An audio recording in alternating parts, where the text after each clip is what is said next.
ओम नमः शिवाय। आज हम शिव पुराण का 47वां अध्याय सुनेंगे, जिसका नाम है वर वधू द्वारा एक दूसरे का पूजन। मेरे मित्रों, ये कथा कुछ इस प्रकार है।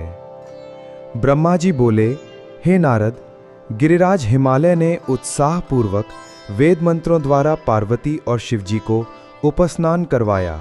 तत्पश्चात वैदिक और लौकिक आचार रीति का पालन करते हुए भगवान शिव द्वारा लाए गए वस्त्रों एवं आभूषणों से गिरिजानंदिनी देवी पार्वती को सजाया गया। पार्वती की सखियों ने और वहां उपस्थित ब्राह्मण पत्नियों ने पार्वती को उन सुंदर वस्त्रों एवं सुंदर रत्नजड़ित आभूषणों से अलंकृत किया। श्रृंगार करने के उपरांत तीनों लोकों की जननी महाशैलपुत्री देवी शिवा अपने हृदय में महादेव जी का ही ध्यान कर रही थीं। उस समय उनका मुखमंडल चंद्रमा की चांदनी के समान सुंदर व दिव्य लग रहा था। हिमालयन नगरी में चारों ओर महोत्सव होने लगा। लोगों की प्रसन्नता और उल्लास देखते ही बनता था। उस समय वहां हिमालय ने शास्त्रोक्त रीति से लोगों को बहुत दान दिया और अन्य वस्तुएं भी बांटी। गिरिराज हिमालय के राजपुरोहित मुनि गर्ग जी ने हिमालय से कहा कि हे पर्वतराज, लग्न का समय हो रहा है। आप भगवान शिव तथा अन्य सभी बारातियों को यथाशीघ्र यहाँ बुला लें। तब शैलराज के मंत्री सब देवताओं सहित भगवान शिव को बुलाने के लिए जनवासे में गए और उन्हें जल्दी विवाह मंडप में पधारने का निमंत्रण दिया। उन्होंने शिवजी से कहा कि प्रभु, कन्यादान का समय नज़दीक आ गया है। वर और कन्या को पंडित जी बुला रहे हैं। तब भगवान सुंदर वस्त्र आभूषणों से सुसज्जित होकर अपने वाहन नंदी पर बैठकर सब देवताओं और ऋषि मुनियों के साथ मंडप की ओर चल दिए। साथ में उनके गण भी अपने स्वामी भगवान शिव की जय जयकार करते हुए नाचते गाते चलने लगे। शिव जी के मस्तक पर छत्र था और चारों ओर चंवर डुलाया जा रहा था।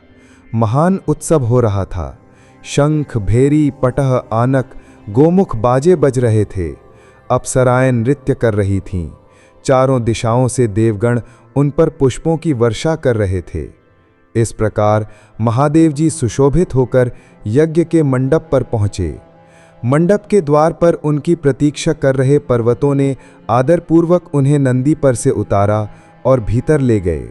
शैलराज हिमालय ने भक्तिपूर्वक उन्हें नमस्कार किया और विधि विधान के अनुसार उनकी आरती उतारी। उन्होंने भगवान श्री हरि विष्णु, मुझे तथा सदाशिव को पाद्य अर्घ्य दिया और सुंदर उत्तम आसनों पर हमें बैठाया। तत्पश्चात शैलराज प्रिया देवी मैना ब्राह्मण स्त्रियों व पूर्वासिनों के साथ वहां पधारी। उन्होंने अपने दामाद भगवान शिव की आरती उतारी और उनका मधुपर्क से पूजन किया तथा सारे मंगलमय कार्य संपन्न किए। तत्पश्चात शैलराज हिमालय मुझे, विष्णु जी व भगवान शिव को साथ लेकर उस स्थान पर गए जहां देवी पार्वती वेदी पर बैठी हुई थीं।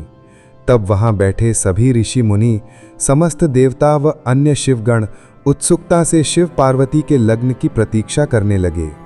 हिमालय के कुलगुरु श्री गर्ग जी ने पार्वती जी की अंजलि में चावल भरकर शिवजी के ऊपर अक्षत डाले।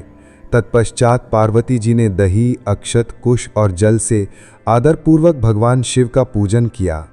पूजन करते समय प्रसन्नतापूर्वक पार्वती भगवान शिव के दिव्य स्वरूप को निहार रही थीं।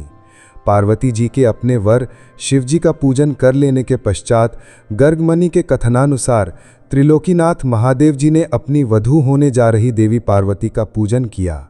इस प्रकार एक दूसरे का पूजन करने के पश्चात वरवधू शिव व पार्वती वहीं वेदी पर बैठ गए। उनकी छवि अत्यंत उज्ज्वल और मनोहर थी। दोनों वहां बहुत शोभा पा रहे थे। तब लक्ष्मी आदि सभी देवियों ने उनकी आरती उतारी। और इसी के साथ ये अध्याय यहीं समाप्त होता है। इसके बाद हम 48वां अध्याय सुनेंगे, जिसका नाम है शिव पार्वती का विवाह आरंभ। मुझे आशा है आप वो अध्याय भी ज़रूर सुनेंगे। मेरे मित्रों, ये मेरी एक छोटी सी कोशिश थी। अगर आपको ये वीडियो पसंद आई हो तो मेरे चैनल को लाइक, शेयर और सब्सक्राइब करना ना भूलें। और हाँ, कमेंट में जय भोलेनाथ या ओम नमः शिवाय भी ज़रूर लिखें। मेरे मित्रों, मैं आपको ऐसी ही अच्छी और ज्ञानवर्धक कहानियाँ और जानकारी देता रहूंगा। धन्यवाद।